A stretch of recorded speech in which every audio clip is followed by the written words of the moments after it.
Hello and welcome back to the kitchen. It's day 78 and today I'm thrilled to be joined by the great Sean O'Shea.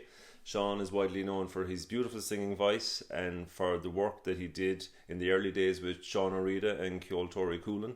So thanks a million, Sean, for singing this song today. It's called Ciall Mhuire, and we've done this song before on a programme that was dedicated to Sean.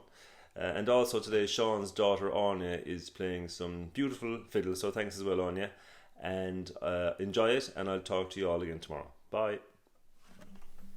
Is bochilin mishe de jole galan, a gut toerish na hart is faronad. Moorde en for a gloker te gal, jesse e drese metal. Ni hodom en kogen a don vale bra, da vakkes en jord og vår hogilera. Lisriv ma huler en lohi cobra, leshen a jod na glet of Ciall Mhuire. Is horowe, wachelin bra, is horowe, shin hum de lag, dan jogger en moordes bachore velan, for den nolde min slant te Ciall Mhuire. On show de vin tune ook men chloris velan, on sheersche fri jarkagus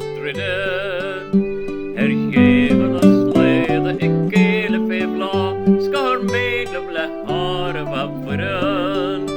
Bin mig an da liggend kon feg, et tregent en tonneges marking na jeg.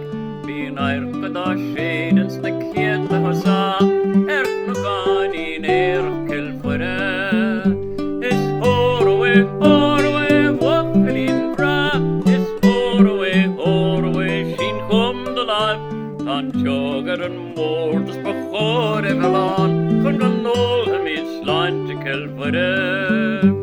On show de vin koonsje gesog of ik daar, maar later nog ouder is kliste.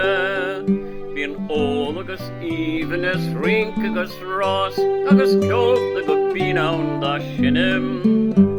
Bin gasser a griargur gnividle ra, bacher en whisker naar streeg reef na naid.